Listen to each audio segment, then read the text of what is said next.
Bismillah.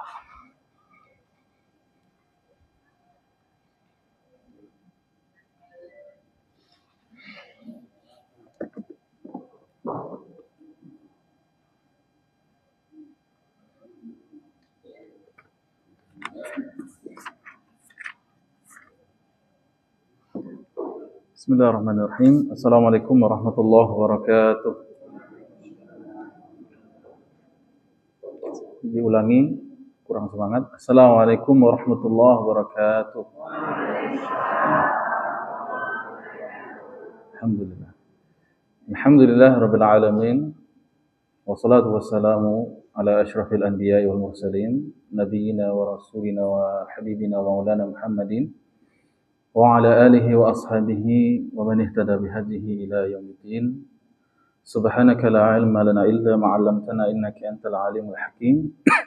Allahumma alimna ma yanfa'una wanfa'na bima 'allamtana wa zidna 'ilman ya rabbal alamin. Rabbi shrah li sadri wa yassir li amri wahlul 'uqdatan min lisani yafqahu qawli. Bagaimana kabar Pak Ibu? Alhamdulillah sehat. Yang kurang-kurang sehat semoga Allah angkat penyakitnya, Allah sembuhkan. Baik, kita lanjutkan pembahasan mengenai suratul Mutaffifin. Surat yang membahas mengenai bermuamalah, ya. Larangan curang dalam bermuamalah, dalam berdagang, dalam bentuk-bentuk kehidupan yang lainnya. Ya, walaupun itu kecurangan itu tipis, dilarang menipu orang lain. Ini inti daripada awal dari surat Al-Mutaffifin. Allah Ta'ala berfirman, kita mulai dulu membaca surat Al-Fatihah, kemudian kita baca sampai ayat yang ke-15 insyaAllah. Dari awal. A'udzu billahi minasy syaithanir rajim. Bismillahirrahmanirrahim. Alhamdulillahi rabbil alamin. Ar-Rahmanir Rahim. Maliki yaumiddin. Iyyaka na'budu wa iyyaka nasta'in. Ihdinas siratal mustaqim. Siratal ladzina an'amta 'alaihim ghairil maghdubi 'alaihim waladdallin. Amin. Bismillahirrahmanirrahim. Wailul lil mutaffifin. الذين إذا اكتالوا على الناس يستوفون وإذا كالوهم أو وزنوهم يخسرون ألا يظن أولئك أنهم مبعوثون ليوم عظيم يوم يقوم الناس لرب العالمين كلا إن كتاب الفجار لفي سجين وما أدراك ما سجين كتاب مرقوم ويل يومئذ للمكذبين الذين يكذبون بيوم الدين وما يكذب به إلا كل معتد أثيم إذا تتلى عليه آياتنا قال أساطير الأولين Sadaqallahul azim.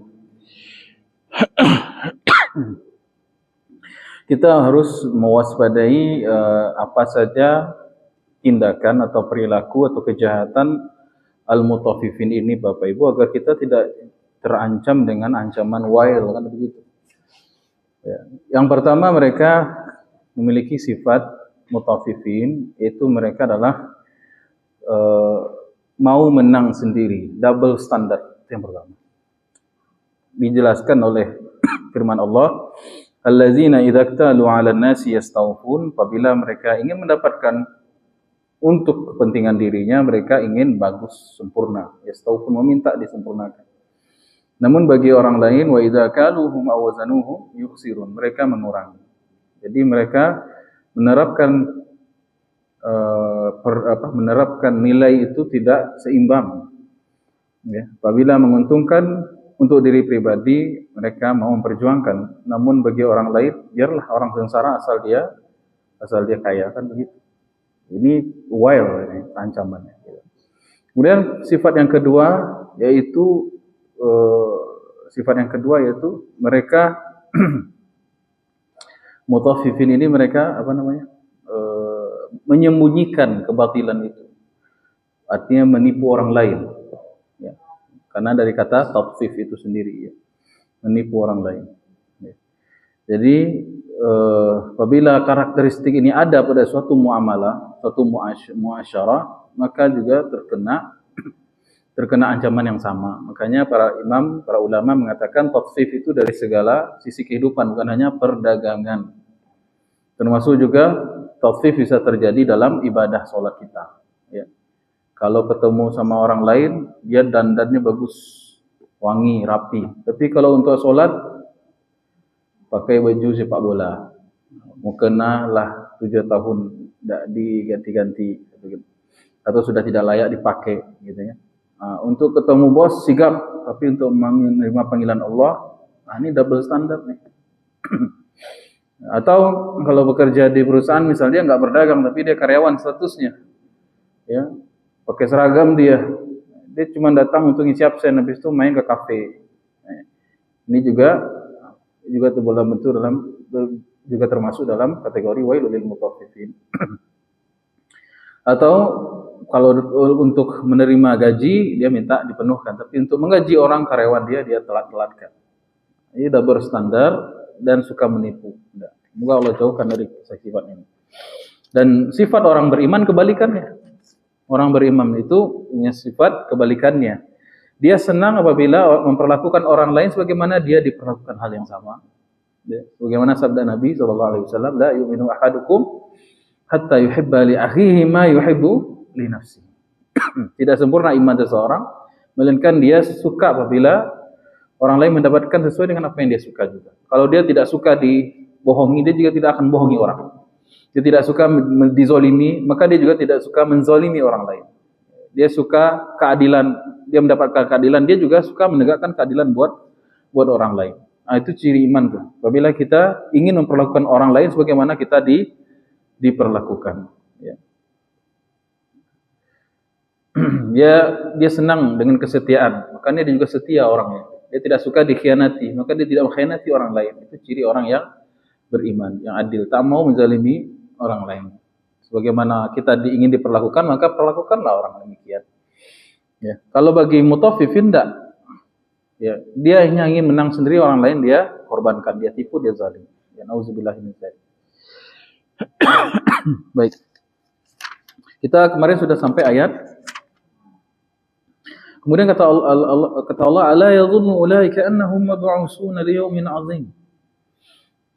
Tidakkah mereka yakin, siapa mutaffifin itu, bahwasanya mereka akan dibangkitkan.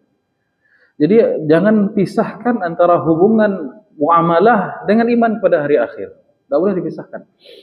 Kalau suatu muamalah terpisah dengan iman kepada hari akhir, rusak muamalah itu. Yakin.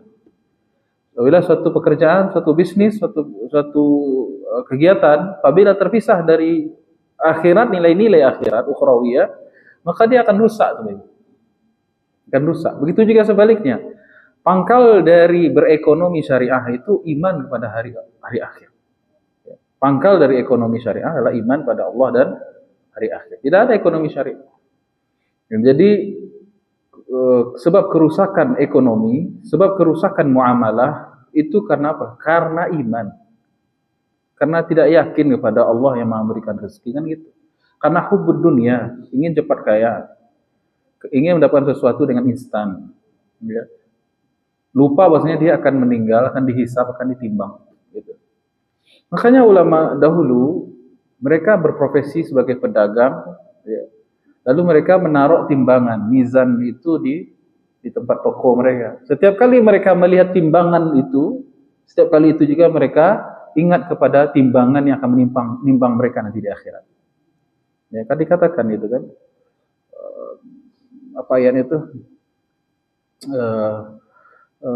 Fa amma man saqulat mawazinuhu fahuwa fi 'ishatir radiyah wa amma man khaffat mawazin itu kan jamak dari mizan. Dan siapa yang timbangan kebaikannya berat, maka dia mendapatkan kehidupan yang menyenangkan di akhirat. Siapa yang timbangan keburukannya berat atau timbangan kebaikannya ringan, khaffat mawazinu fa ummuhu hawiyah. Bahkan tidak sedikit daripada ulama itu, ulama melihat timbangan mereka menangis, disebabkan karena mengingat timbangannya kan, timbangan real yang akan mereka hadapi di yaumil qiyamah. Ya, jadi setiap belajar kita, setiap kalau lagi profesinya pedagang ya, pedagang melihat timbangan, ingat itu juga timbangan kita di akhirat. Baik. Yang masuk juga tauqif ini adalah tidak hanya timbangan, sesuatu yang bisa diukur dengan meteran misalnya. Ya. Ada kontraktor atau seorang developer misalnya, kalau beli tanah, oh sempurna. Tapi kalau untuk orang lain, dikurang-kurangan. Dipindahkan apa sih pancang tando tanah gitu kan. Karena dubilihnya kadang manggaleh kok Pak Ibu. Namanya sudah masuk, namanya uang ya. Cetan masuk tuh sedikitnya. Shibran, cuma satu jengkal dia pindahkan patok tanah itu, ancamannya kan memang 7 lapis bumi kata Nabi.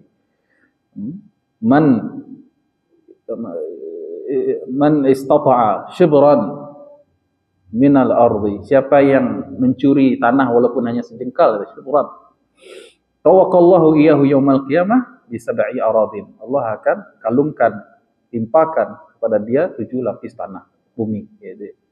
Shibran itu baru korup 1 jengkal. Gimana kalau korupnya berhektar-hektar? Bayangkan tuh nasib itu. Wail juga begitu kan, wailul lil mutaffifin, itu bukan orang yang mengambil banyak, sedikit saja. Ya. Tapi terus-menerus menipu orang lain, mengambil hak orang lain. Ya. Jadi hati-hati Pak Ibu. Jangan kita double standar. Kalau pengen yang menguntungkan kita sempurna, tapi untuk orang lain itu ciri orang tidak ada iman. Jangan pisahkan muamalah dengan, sekali lagi, jangan pisahkan iman dengan muamalah maliyah. Jangan pisahkan agama dengan berekonomi kita. Kaum yang pertama kali memisahkan ekonomi dan agama dan ekonomi siapa? Kaum Madian. Wala tanqusul mizana mikyala wal mizana wala tabkhus nasa sya'ahum.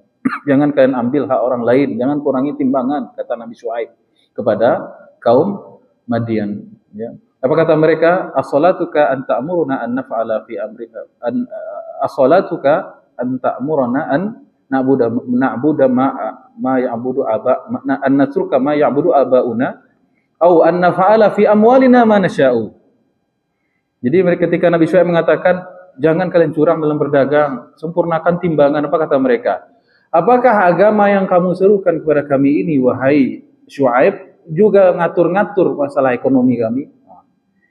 As-salatuka,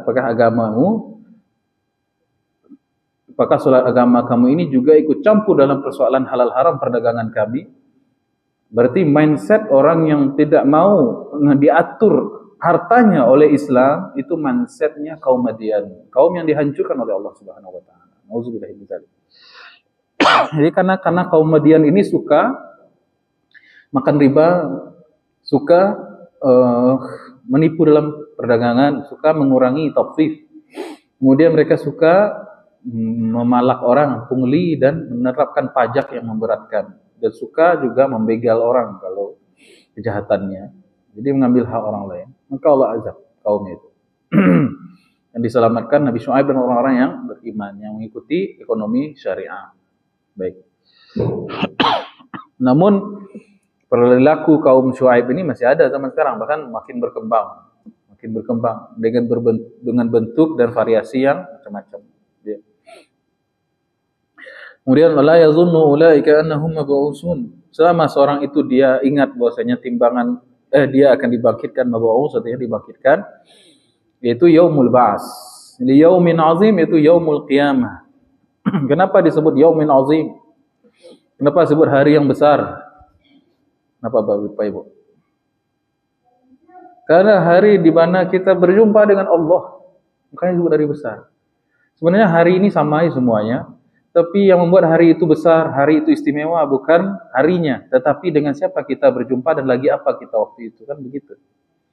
Ya Bu ya. Soalnya hari pernikahan, nah, itu kan spesial tuh. Kenapa dia spesial? Bukan hari-hari biasa aja, namanya hari Rabu, namanya hari Sabtu, sama dengan hari yang lain. Yang menyebabkan hari itu istimewa apa? Karena peristiwa di dalamnya. Dengan siapa kita jumpa. Aduh, hari 5 hari lagi saya akan menikah, deg-degan yang laki-laki apalagi yang perempuan, Ibu ya.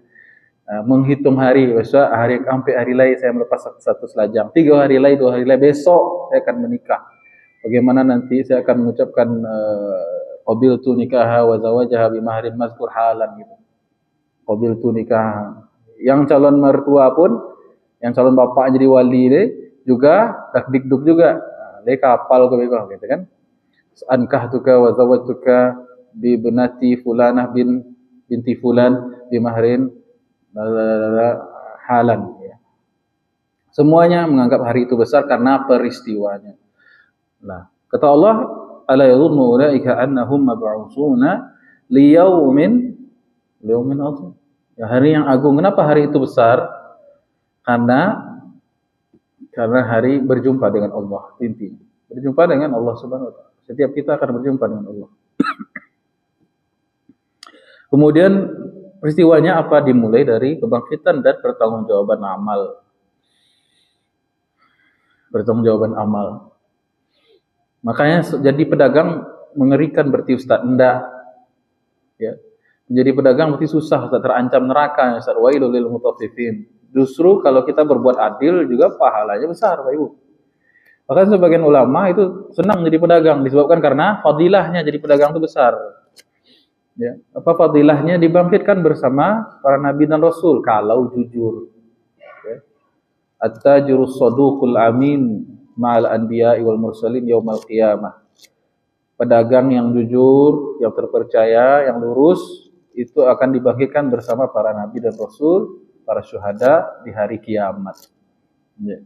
Sebegitu apresiasinya Allah, besarnya apresiasi Allah terhadap orang yang berdagang, orang yang bertransaksi secara adil, sehingga dibangkitkan bersama para pejuang agama yang lain.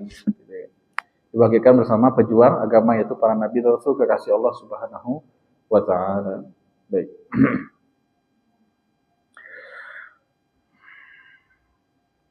Kemudian kata Allah menafsirkan kalimat yaumin azim, ditafsirkan pada ayat yang ke-6. Kenapa hari itu besar? Yauma yaqumun nasu li rabbil alamin. Ada 2 di situ. Besarnya karena pertama yauma yaqumun nas. An-nas di sini umum, semua manusia tanpa kecuali. Lainnya manusia bangkit. Manusia yang baligh ya. Mau dia mati dikubur dengan normal, layak di tanah, atau yang mati entah berantah di hutan atau di lautan tenggelam, semuanya dibangkitkan oleh Allah Subhanahu wa taala. Baik yang utuh maupun yang dimutilasi, bagaimanapun kondisi meninggalnya di zaman apapun, baik di zaman Nabi Adam, zaman Nabi Nuh, ya, zaman Nabi Muhammad sallallahu alaihi wasallam atau paskanya. Apapun rasnya di mana dia dikuburkan, apapun agamanya, laki-laki perempuan, berapapun usianya, yauma yaqumun nas, semua manusia dibangkitkan kembali. Untuk apa? Li rabbil alamin, berjumpa kepada Tuhan yang alam semesta, yaitu Allah Subhanahu wa taala. Ya. Yaqumun nas li rabbil alamin, dibangkitkan setelah tiupan yang kedua malaikat Israfil. Itulah yaumul ba'ats atau yaumul qiyamah. Disebut yaumul ba'ats karena hari kebangkitan, disebut yaumul qiyamah karena manusia semuanya berdiri. Dan kita sudah jelaskan kemarin bagaimana bangkitnya berdirinya manusia ribuan atau ratusan tahun. Baik. Kemudian, jadi kalau semua pedagang Pak Ibu dalam perdagangannya beriman betul-betul kepada Allah dan hari akhir, ya, maka akan adakah orang yang masih berselera untuk mencurangi orang lain? Tidak akan ada. Kalau betul-betul dia beriman. Ya. Kemarin kita sampaikan ada dua macam tipe orang yang berdiri, yaitu qiyam pada hari kiamat. Apa yang pertama, qiyamnya orang kafir itu sangat panjang sekali. Dalam riwayat ada yang mengatakan berapa alfa amin, 1000 tahun. Ya, ada yang mengatakan khamsina alfa sanah, ya, ada yang mengatakan 50.000 tahun. Ada yang mengatakan riwayatnya salasimi'ati sanah, 300 tahun. Intinya tidak sebentar kan itu. Ya, belum lagi panasnya, gelapnya, ya, dan cucuran keringatnya dan lain sebagainya. Sebagian menenggelamkan kakinya, tempurungnya, lututnya, pinggangnya, ada yang sampai ke dadanya, bahkan ada yang sampai telinganya, bahkan ada yang seperti katak mata saya, hidung saya keluar, tenggelam dengan keringatnya itu. Namun kata Ibnu Abbas, yuhawwanu 'alal mu'minina qadra salatihimil fardhah. Bagi orang yang beriman, berdirinya itu seperti berdiri dalam salat. Jadi itu keutamaan qiyam, banyak qiyam atau banyak berdiri dalam salat agar apa? Agar tidak repot dan capek nanti qiyam di hari kiamat. Karena mereka mendapatkan tahwin atau keringanan, ya. Jadi orang yang tidak pernah salat ya repot, berdirinya tuh sangat menyiksa. Saking menyiksanya berdiri pada hari kiamat itu Pak Ibu, tidak ada kejelasan tuh. Tidak ada perintah, tidak larangan, berdiri saja ribuan tahun. Saking menyiksanya mereka meminta disegerakan masuk neraka saja. Ya, jadi ketika dikubur, penghuni alam kubur itu merasakan azab hendak nikmat. Yang merasakan nikmat merasakan jarak antara alam barzakh dengan alam hari kiamat itu hanya pada asar maghrib. Ya, saking nikmatnya alam kubur. Namun yang merasakan siksa mengatakan, ya Allah, cepat-cepat sajalah dikiamatkan. Ya, penghuni kubur yang disiksa, mereka berdoa kepada Allah, ya Allah, seandainya kita mendengar nih Pak Ibu, mereka tuh meminta kepada Allah, ya Allah, capek sekali hari kiamat ini. Ya, supaya kami segera disidang, segera di padang mahsyar. Ketika mereka di padang mahsyar, saking lelahnya menunggu, mereka minta untuk masukkan saja ke neraka. Nauzubillah. Jadi kalau kita urutkan ya Pak Ibu ya, setiap kejadian bagi kaum kafir itu setiap alam itu bukan semakin ringan, semakin berat. La tarkabunna tabaqan an tabaq, ya. Alam barzakh itu azabnya berat, tapi kalau dibandingkan dengan azab di mahsyar tidak ada apa-apanya. Azab mahsyar itu berat, tapi kalau dibandingkan dengan neraka jahanam enggak ada apa-apanya. Namun karena mereka saking menderitanya minta di skip, langsung saja deh ke neraka jahanam. Nauzubillah. Namun bagi orang yang beriman yang di dunia mereka salat, berdiri qiyam, ya mereka diringankan berdirinya pada hari kiamat bahkan kadar yang sangat singkat. Baik. Allah Ta'ala berfirman, ala inna awliya Allahi la khawfun alaihim wa lahum yahzanun allazina amanu wa kanu yattaqun. Ya. Jadi salah satu tafsirnya ialah ketahuilah bahwasanya para wali Allah tidak ada khaufun, tidak ada ketakutan atas mereka dan mereka tidak bersedih. Salah satu tafsirnya ialah karena tidak takut dan tidak bersedih di setiap fase kengerian alam yang akan mereka hadapi itu. Ya.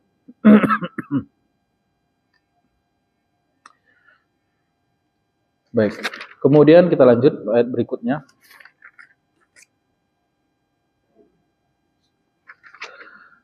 Kalla inna kitabal fujari lafi sijjin. Ya. Kalla inna kitabal fujari lafi sijjin. Kalla ini memiliki dua fungsi, sering saya ulang ya. Memiliki dua fungsi. Yang pertama ialah fungsinya untuk menegur. Ya, kalau bahasa tafsir yaitu rad'un wa zajr. Ya. Kalimat menegur dan mencela, kalla. Kalau ada dengan syarat bermakna itu kalau ada statement atau tingkah atau perbuatan yang jelek sebelumnya. Ya. Artinya apa? Ada enggak statement atau ayat atau makna perbuatan buruk yang ada di sebelum ayat kalla ayat 7 ini? Ada, yaitu perbuatan curang tadi itu, taksib tadi itu. Berarti kalla di sini maknanya ialah jangan lakukan hal tersebut dengan larangan yang keras. Sekali-kali jangan, kan gitu sering jemaah. Sekali-kali kalau sudah tahu demikian kata Allah, jangan lakukan kecurangan itu kata Allah. Kalla itu maksudnya. Kalau kalla ini berdiri sendiri, tidak ada ayat sebelumnya yang menceritakan tentang perbuatan yang buruk atau dosa, maka kalla bermakna haqqan. Menjadi huruf taukid, sesungguhnya gitu kan. Nah, kalau di sini karena ada ayatnya banyak sebelumnya ayat 1 sampai 6 yang bercerita tentang mutaffifin, berarti makna kalla ini larangan, teguran keras dan celaan keras itu maknanya. Jangan lakukan itu kata Allah. Karena sayang, ya, karena Rahman dan Rahimnya Allah Subhanahu wa taala, maka jangan, karena Allah tidak menginginkan kita termasuk dari golongan orang-orang yang mutaffifin tadi itu, ya. Kalla, jangan lakukan tersebut. Ini larangan keras. Inna kitabal fujjar, sesungguhnya kitabal fujjar, kitab di sini ada dua tafsiran. Yang pertama, kitab maknanya qada Allah, ketetapan Allah. Bahwasanya ketetapan Allah ke atas orang-orang yang berbuat fajir, orangnya sebut dengan fajir, berbuat fujur, perbuatannya sebut dengan fujur, fa'alhamaha fujuraha wa taqwaha, dari dalam surat Asy-Syams, ya. Al-Lail Asy-Syams. Asy-Syams, ya. Ya, fa'alhamaha fujuraha wa taqwaha. Orang disebut dengan fajir atau jamaknya fujjar atau fajarah. Ulaika humul kafaratul fajarah. Fajarah itu jamak dari fajir. Orangnya disebut dengan fujjar. Itu orang-orang yang melakukan lawan dari ketakwaan.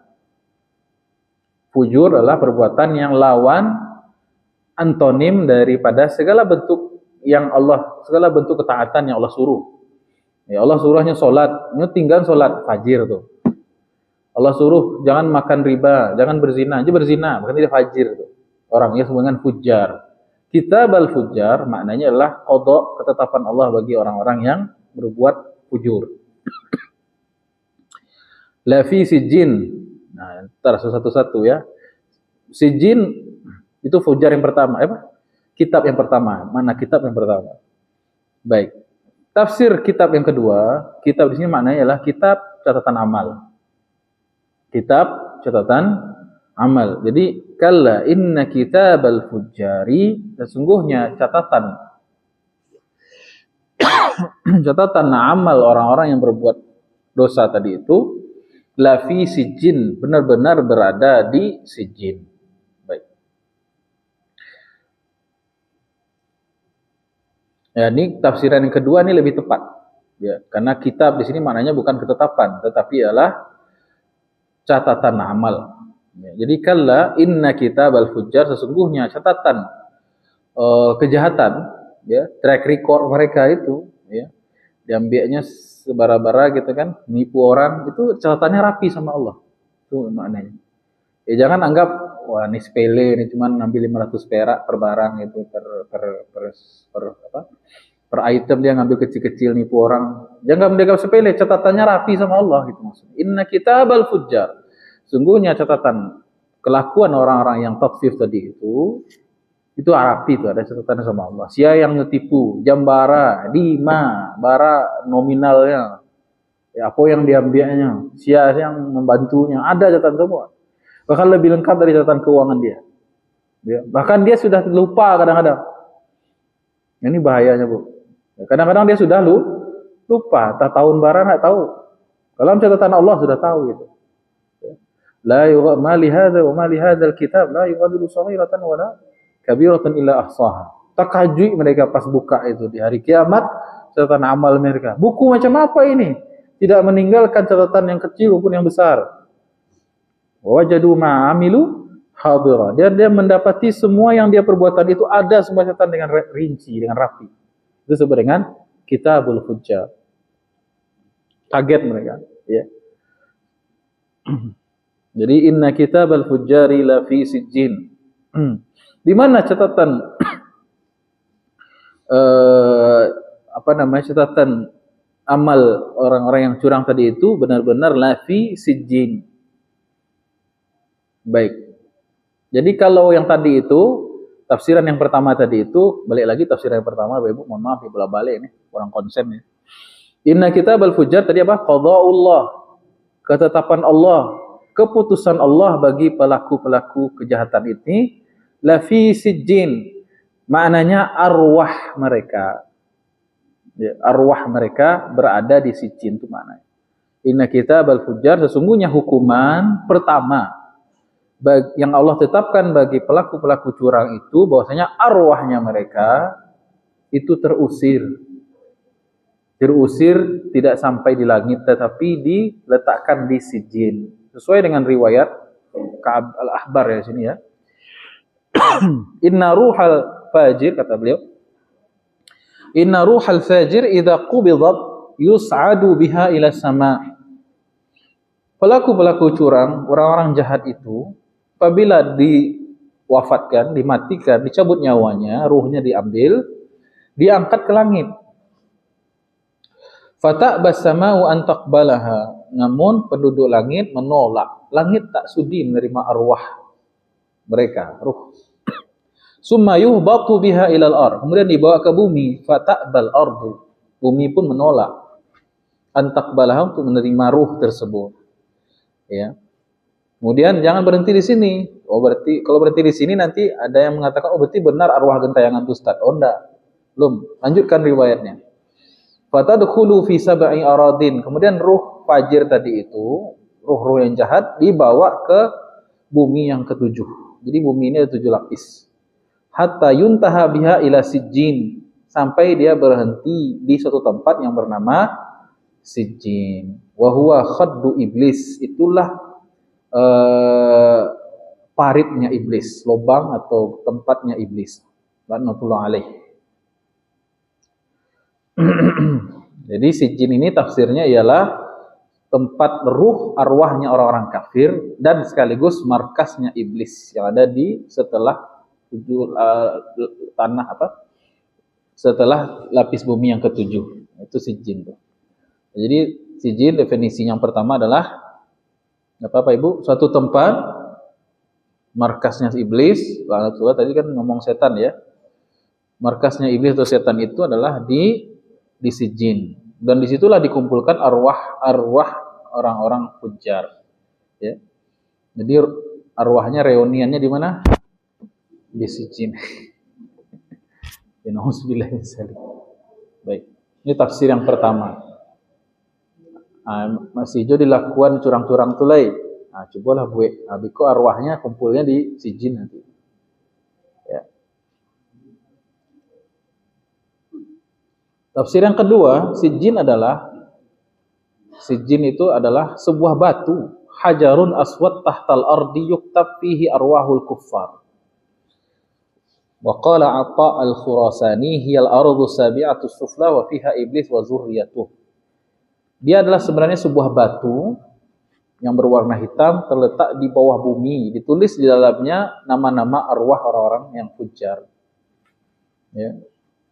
Dan disitulah diletakkan buku catatan amal mereka. Wahiyal ardu sabi'a sufla, dia adalah terletak di bawah bumi lapis 7, paling bawah. Dan itu salah satu tafsiran dari surah At-Tin, summa radadna wa asfala safilin. Jadi asfala safilin salah satu tafsirnya ialah sijjin. Jadi kalau ditanya apa itu sijjin, asfala safilin. Apa itu asfala safilin? Ya sijjin. Summa radadnahu asfala safilin. Kemudian kami jatuhkan mereka pada tingkat yang paling bawah, yaitu sijjin. Kenapa? Karena setelah dicabut ruhnya tertolak di langit, tertolak di bumi, namun dibenamkan di sijjin. Ya, di apa? Di mana itu? Wa fiha iblisu wa dzurriyyatuhu. Disitulah iblis berkembang biak. Ya, naudzubillah. Anas bin Malik mengatakan sijjin adalah darakatun fil ardi sufla.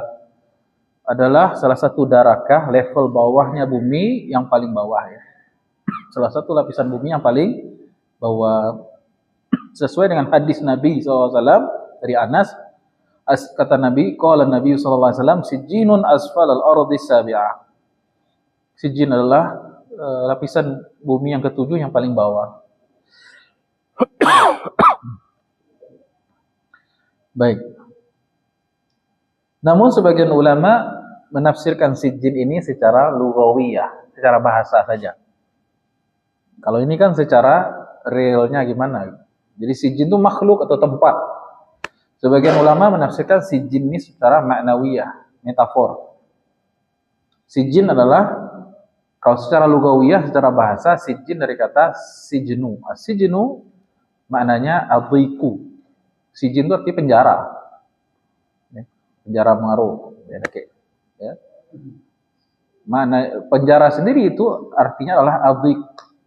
Adhik itu artinya kesempitan, sempit. Ya. Dan penjara itu asalnya, memang kalau dari segi sejarah Bapak Ibu, penjara itu asalnya bukan di atas, tapi di bawah tanah aslinya. Dan asalnya juga sempit, itu penjara. Tapi penjara kini terutama koruptor lapang, base, kalah lo pada rumah kontrakan ya. Kontrakan murah maksudnya. Jadi itu dasar secara bahasa. Ya, ini salah satu pendapat. Jadi kalla inna kitabal fujari la fi sijin, maknanya ialah sungguhnya nasib atau hukuman bagi orang-orang yang berbuat jahat ialah kesempitan hidup, ya, dan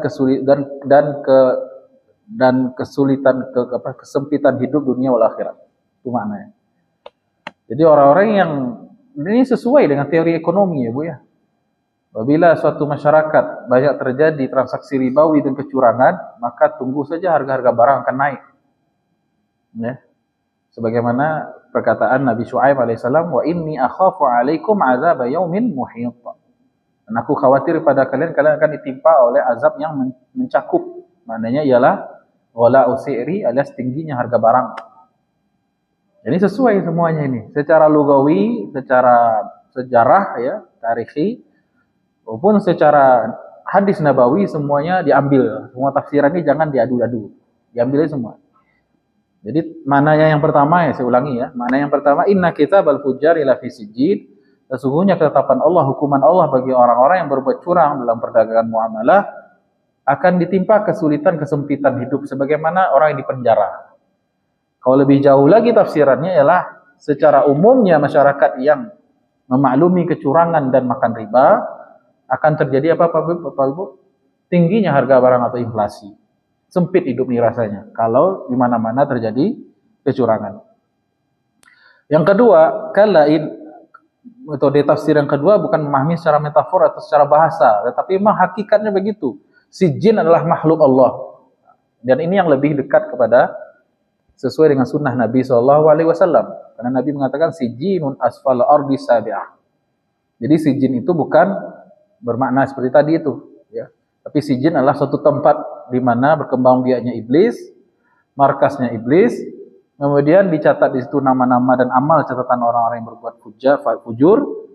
Kemudian di situ ada batu hitam besar ditulis nama-nama mereka dan bersitulah berkumpul arwah orang-orang kafir, orang-orang fujar setelah dicabut nyawanya, ya kan ruhnya. Nah, itu tafsirnya.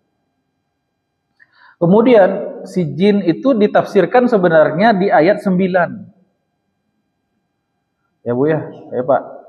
Nah, ini termasuk hati-hati nih, termasuk takdim wa takhir namanya. Pemajuan dan pemunduran makna ayat. Ya. Jadi cara bacanya kalla inna kitabal fujari la fi sijjin. Sijjin itu apa? Kitabun marqum. Ya, sijjin itu adalah kitabun marqum. Maksudnya di dalamnya ada kitabun marqum, catatan-catatan kitab itu sesuatu yang tertulis. Yaitu catatan amal orang-orang yang berbuat maksiat dan curang tadi dalam bermuamalah, marqum, tertulis. Ya, tertulis. Ada kitab marqum yang tertulis. Tidak bisa dihapus oleh apapun, ya. Wa ma adraka ma sijjin, ya. Pertanyaan retorika ini menunjukkan betapa dahsyatnya sijin itu. Nak mampu imajinasi kita membayangkan bagaimana keadaan di sijin itu. Ya. Wa ma adraka ma sijin. Kemudian wailul yauma idzil lil mukazzibin. Labara wail dari tadi itu dua ya. Ini wail yang kedua, Pak Ibu ya. Wail yang kedua. Wailun yauma idzin pada hari itu. Hari kapan? Di yaumin azim. Halo? Boleh fokus Pak Ibu? Agak lari ya setelannya. Hah? Apa? Terlalu serius Ibu Ibu. Baik. Baik, kita masuk ke ayat yang ke-15 sekarang. Wailun. Ya, tafsirnya sama dengan yang Yang sebelumnya. Secara bahasa wail artinya apa Pak Ibu? Laknat. Laknat. Siapa yang melaknat? Allah sendiri yang melaknat. Artinya dijauhkan dari rahmat Allah, diazab. Wailun secara bahasa, kemudian secara rawi atau riwayat ya, secara riwayah menurut Ibnu Abbas adalah nama lembah yang ada di neraka, itu neraka Wail. Berkumpul cairan-cairan dari api dari penghuni neraka di situ. Nauzubillah. Wail secara akidah bermakna perbuatan yang disebutkan setelahnya menunjukkan perbuatan dosa besar, kan begitu. Jadi untuk memahami wail ini banyak. Yauma izin itu pada hari itu, yakni yaumun azim. Ya, celakalah atau binasalah orang-orang yang pada hari itu, yang mana siapa mereka?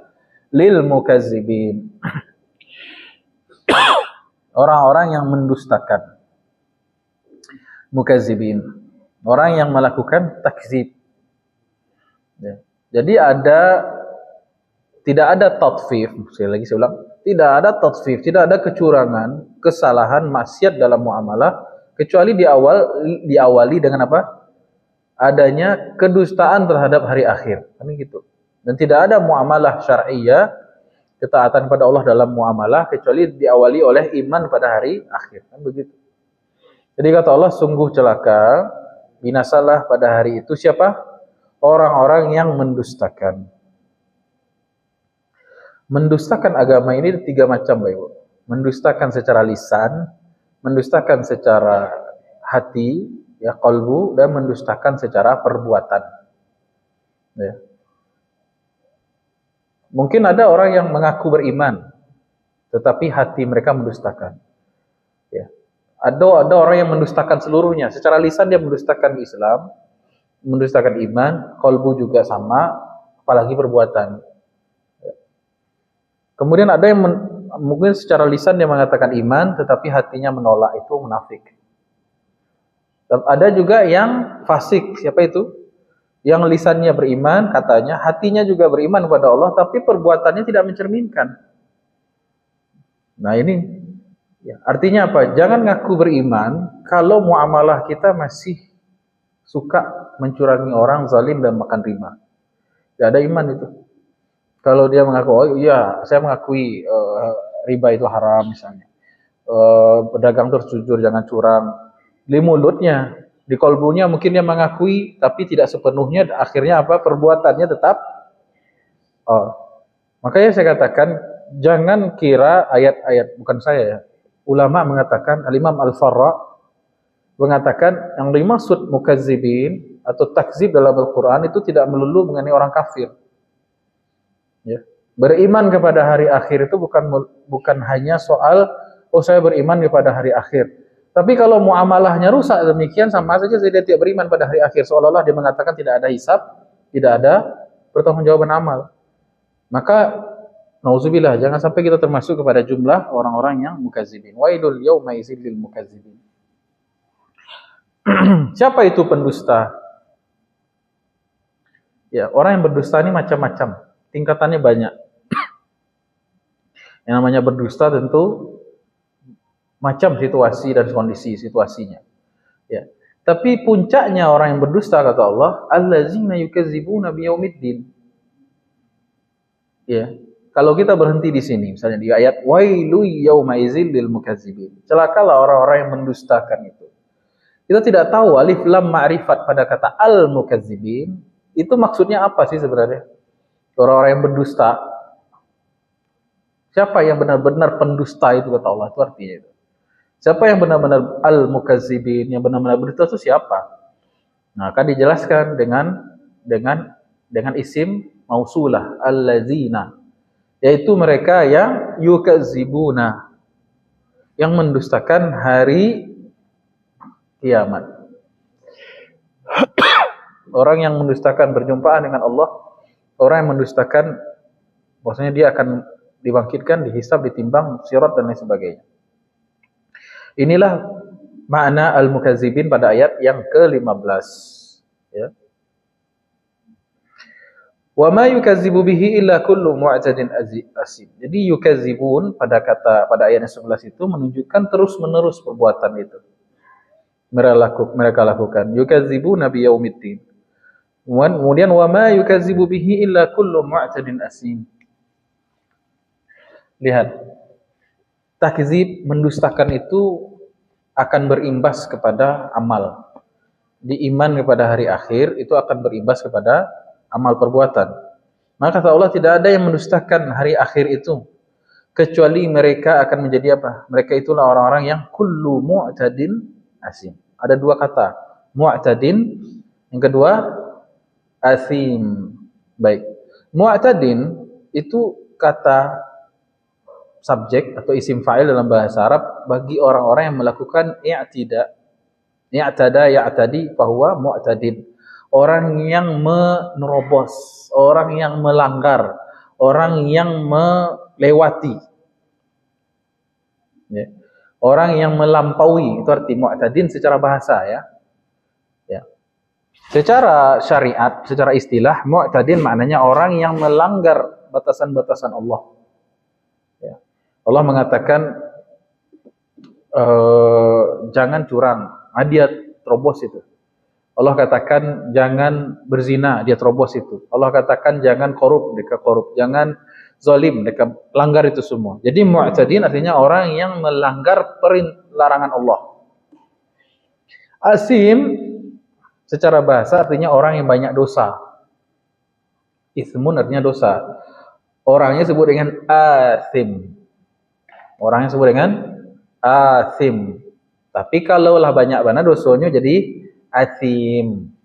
Wazannya yang belajar ilmu sharaf tadi tahu gitu. Wazan fa'ilun bermakna dua, sifat musyabbahah seperti bait, sifat adjektif, atau bermakna mubalaghah, hiperbol. Jadi kalau rahimun orang penyayang, tapi kalau rahim sangailah penyayang. Bil mu'minina, kalau untuk Nabi kan Allah mengatakan bil mu'minina raufun rahim. Sangailah penyayang Nabi itu pada orang-orang yang beriman. Begitu juga di sini. Asim, banyak dosa. Lihat, karakter orang kalaulah berbuat zalim tu Pak Ibu nak muah sekali tu. Sekali lagi. Orang kalaulah curang, orang kalau tipu menipu, orang kalau sudah berbohong, orang kalau sudah berbuat zalim biasanya tidak mau sekali, tidak bisa sekali, pasti berulang-ulang terjadi kecanduan. Makanya sigotnya, bentuk katanya dari tadi itu terjadi repetisi. Apa kata Allah? Wa ilu yauma idzil allazina yukazzibun, terus menerus. Ya, talasuh gitu. Cobalah segikul terus. Akhirnya entah berapa orang yang dia tipu, entah berapa yang dia orang zalimi, entah berapa uang. Sedikit lama-lama jadi bukit. Betul juga itu. Wa ma yukadzibu bihi illa kullu mu'tadin asim, dia terobos, terjang larangan Allah, itu disebut dengan mu'tadin. Asim, dia langgar, dia tidak jalankan perintah Allah, itu maknanya. Dan terus berbuat dosa. Baik, terus ada satu kondisi kata Allah. Ada satu kondisi, apabila diingatkan, diberi nasihat, dikasih input-input yang bagus, diberi nasihat, diberi arahan, disuruh, dicegah dari perbuatan tersebut, Lalu mereka apa? Mereka tidak menerima. Kenapa? Selama ini dah kenyang dengan duit haram. Apa kata mereka? Iza tusla alaihi, ayat yang keberapa? Yang keberapa, Bu? 17 ya? Oh, 13. Di sini salah nomornya. Ini 15. Oh, tadi ayat 10 gitu makanya. Oh. Nah, itu. Ini salah, Pak, ini. Cetakannya salah nih. Makanya bingung enggak Bapak Ibu dari tadi kan? Iya. Ini cetakannya yang salah. 10 ya. Wailu yaumaidil mukazimin 10 ya. Iya. Jangan diam saja Ibu. Kalau salah tuh tunjuk tangan. Ustaz, salah Ustaz gitu kan. Ini cetakannya yang salah ini. Ya, makanya dari tadi tuh bingung ibu-ibu. Malah Ustaz dulu. Lain cerita. 10 ya. Baik.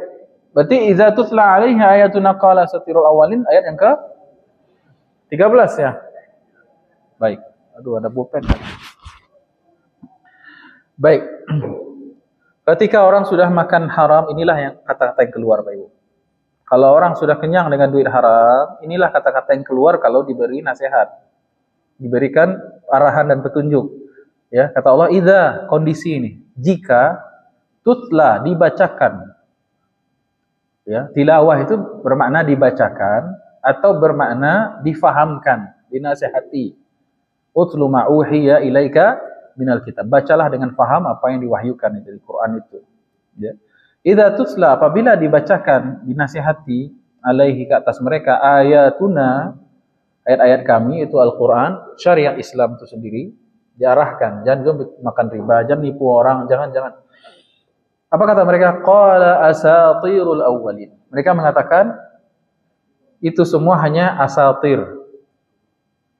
Asatir itu jamak dari usturah. Usturah itu dongeng, cerita khayalan. Awalin, orang-orang terdahulu, cito lamo. Kalau bahasa Minangnya fairy tale. Bahasa Inggrisnya fairy tale. Apa itu bahasa Minangnya? Bahasa Indonesianya apa itu, Pak? Dongeng ya. Selain dongeng ada yang lebih tepat dari selain dongeng itu. Cerita khayalan, ya betul. Ya, cerita kayak Cinderella, Putri Duyung, itu semuanya asatirul awwalin itu ya. Malin kundang, apa bahasa istilah Indonesia itu? Legenda, ya bisa juga legenda. Gitu. Ada satu kata saya lupa. Ya. Qala asatirul awwalin. Ya. Ini adalah ucapan mereka terhadap Al-Qur'anul Karim, terhadap syariat Allah. Ya. Jadi apabila diingatkan mengenai hukum syariah tentang bagaimana semestinya kita bermuamalah, mereka itu malah nyerang, bukan menerima, bukannya insaf, tapi mereka mengatakan itu hanya semua dongeng saja. Ya. Surga neraka itu dongeng katanya. Cerita saja itu. Baik. Makanya kalau ada yang mengatakan Quran itu dongeng, atau ada yang mengatakan cerita Fir'aun, cerita semua itu yang dikatakan Muhammad itu dalam Quran itu semua adalah cerita-cerita yang tidak ada dasarnya, bahaya itu. Dia keluar dari Islam. Ya. Orang yang meragukan satu kata saja Quran itu keluar dari Islam. Dia murtad dia, tanpa dia sadari dia murtad. Itu secara akidah. Ya. Jadi apabila dibacakan kepada mereka ayat-ayat kami, kata Allah, mereka berkata, asatirul awwalin. Itu semua adalah usturah, cerita-cerita yang tidak ada kebenarannya, ya, cerita dongeng saja itu. Baik.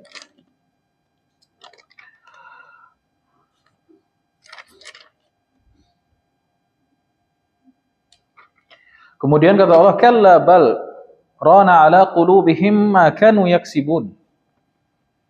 Baik, di sini hati-hati Bapak Ibu, ada hukum tajwid di sini disebut dengan as-saktah, yaitu berhenti, berjeda tanpa mengambil nafas.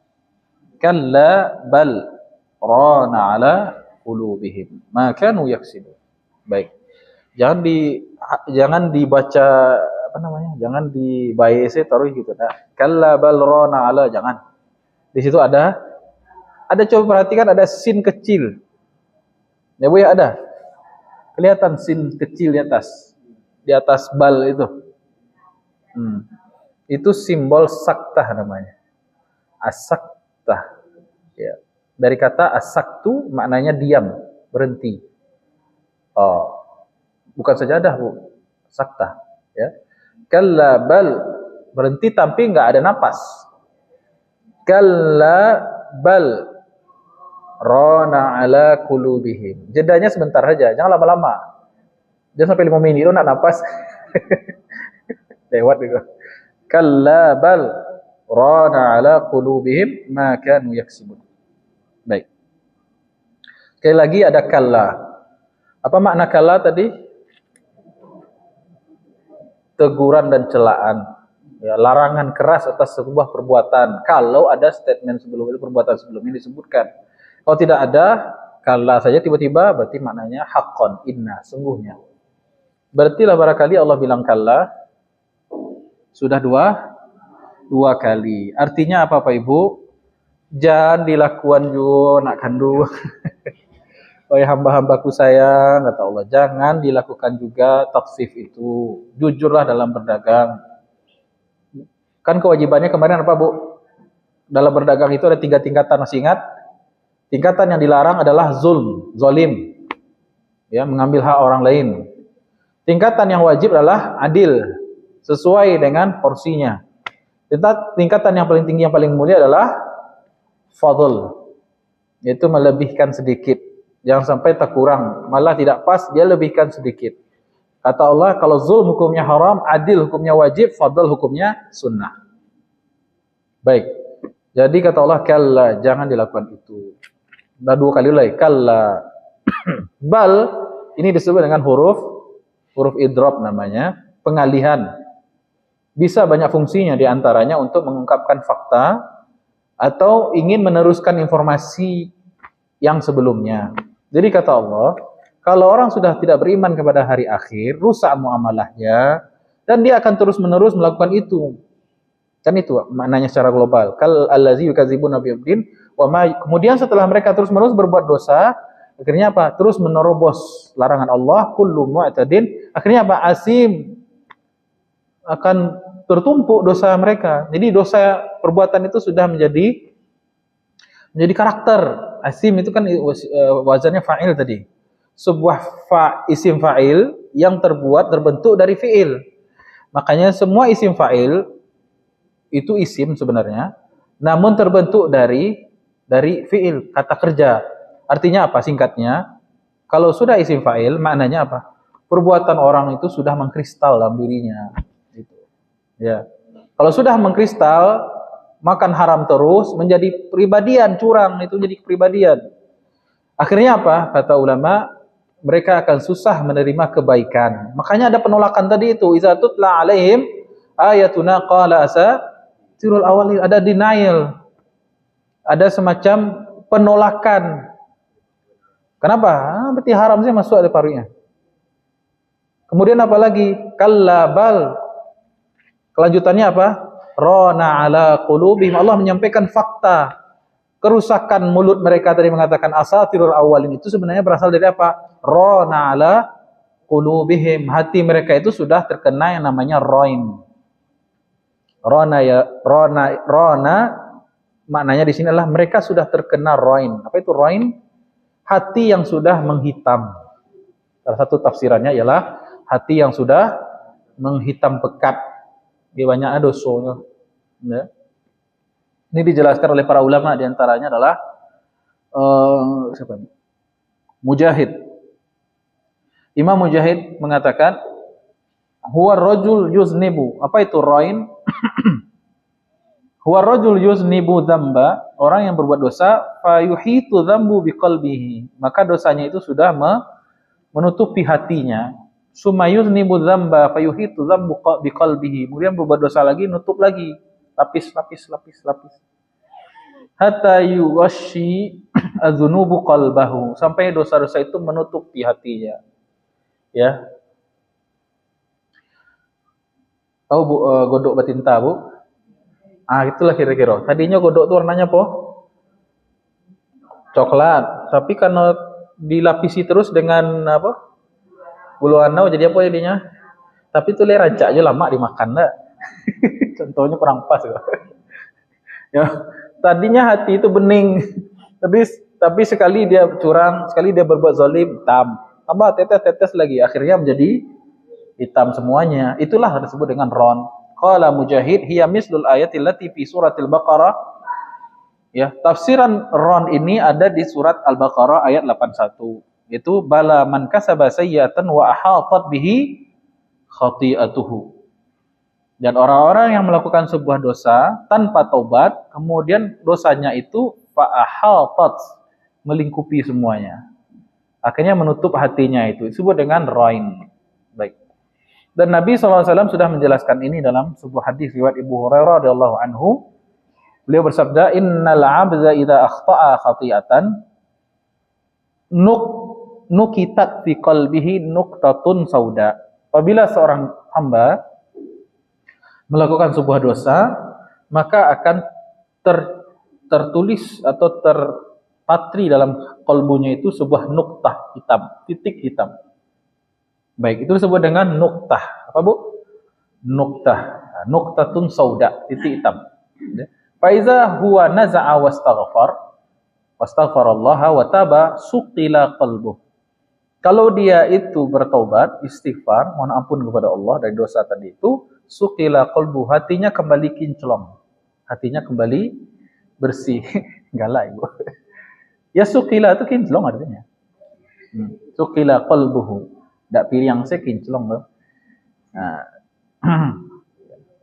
Tadi makan di atas piring kok warnanya putih misalnya kan, putih mutiara. Makan Ibu lamang tapai.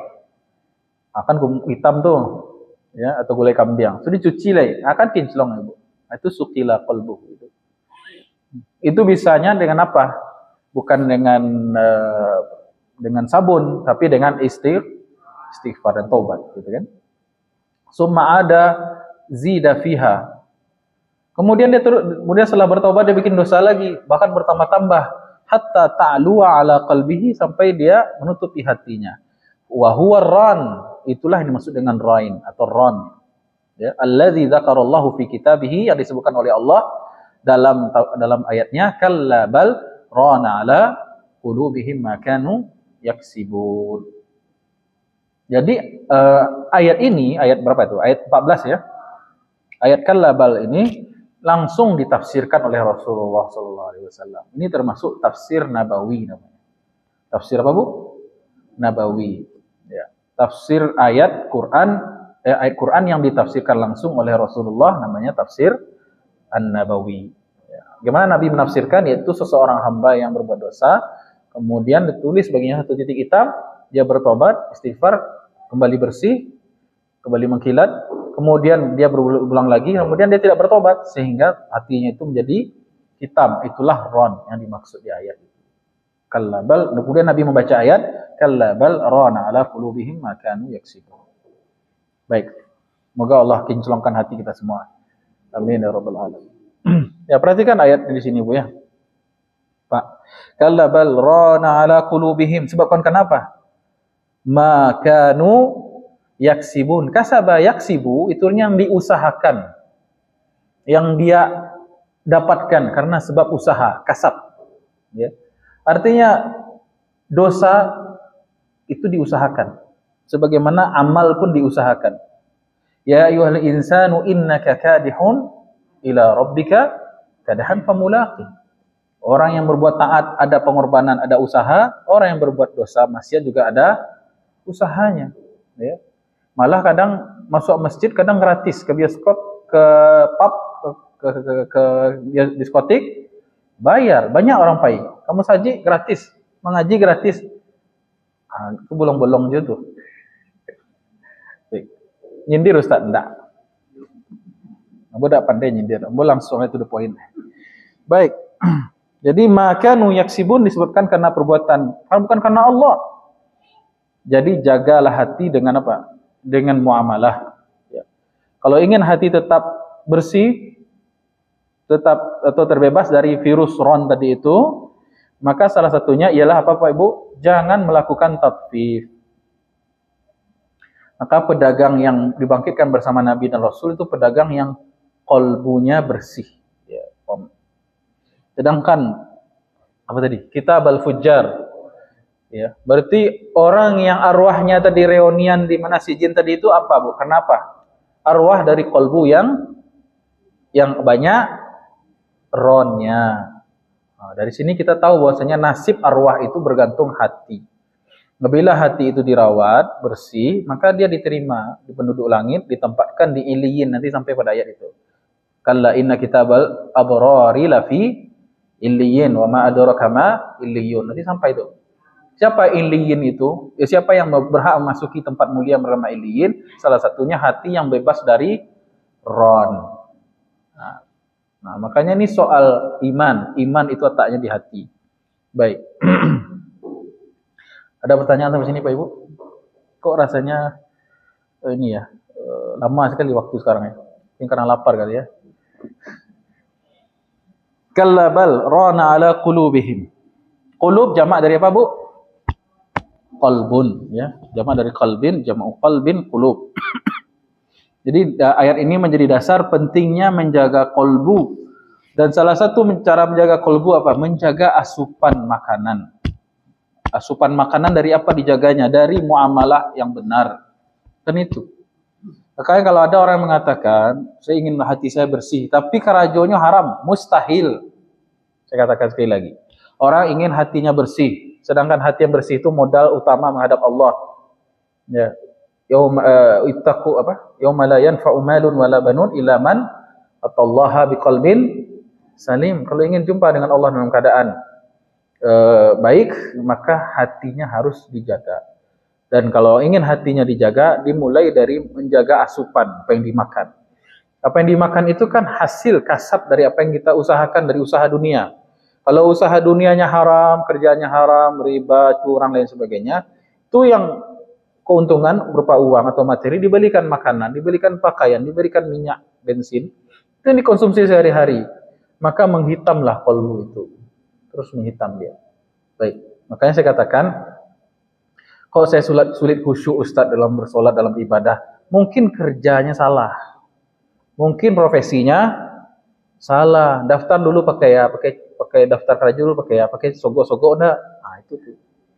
Atau dia kerja di sebuah instansi ribawi dan lain sebagainya. Mustahil orang demikian husnul khotimah. Saya katakan, mustahil orang yang demikian hatinya bersih, mustahil orang yang hatinya kotor mendapatkan husnul khotimah. Kalau sudah husnul khotimah berarti su'ul khotimah. Kalau su'ul khotimah bagi pemilik hati yang penuh dengan ron, di mana letaknya tadi arwah mereka reunian di sijin. Nah, ini. Jadi semua itu berembet, Bu. Berembet, Pak. Ada ininya rembetan ya, perkara kasusnya gitu. Berawal dari muamalah yang rusak. Ya, muamalah dari muamalah yang rusak. Muamalah rusak itu dari masalnya. Dubilihnya kadang. Kenapa? Dipacu oleh hawa nafsu ingin cepat kaya, ingin punya. Kan awalnya dari situ, hati yang hubud dunia, kan awalnya dari situ. Ya, hati yang tidak ada kasih sayang, inginnya zolimin orang, makanya ditempuhlah supaya cepat kaya, ditempuhlah berbagai cara. Ya, kalau bisa curang, kalau bisa menipu, kan begitu.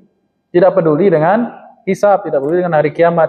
Akhirnya apa? Dapat juga uang itu, allazi jama'a malan wa addada, yahsabu anna malahu akhlada. Kan Allah katakan, alhaakumut takasur hatta zurtumul maqabir. Kecintaan kamu ingin banyak saja. Takasur kamu ingin banyak. Tidak peduli halal haram. Ya. Walhasil yang terkena kata Allah kallabal, intinya itu qulub mereka. Rana ala qulubihim ma kanu yaksibun. Obatnya apa? Nah, ini agak repot memang obat ini. Kenapa? Kalau orang sudah makan hari-hari makan haram, dan nasihati itu enggak bisa, susah. Kan Allah sudah katakan, "Iza tutla alaihi ayatuna qala asatirul awwalin."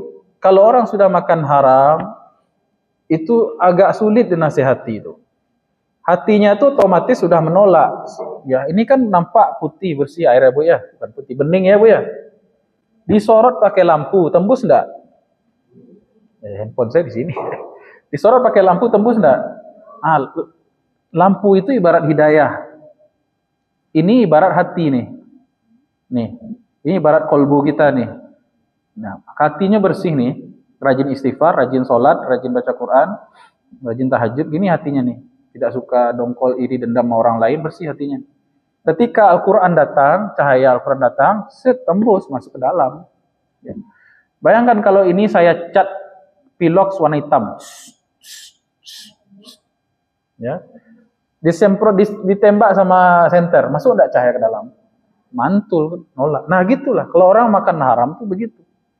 Hatinya penuh dengan ron, kemudian kalau diberikan cahaya Quran, bukan Qurannya yang kurang cahaya, masalahnya enggak di Quran doh, senternya rancak, baterainya masih baru, gitu kan? Yang masalah siapa, Bu? Ah, kira-kira gimana ngobatinnya ini kalau udah makan haram ini? Nah, itu repotnya, Bu. Itu repotnya kalau makan haram.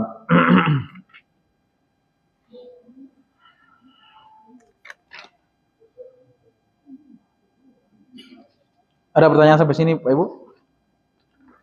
Saya suka sih tanya jawab lagi.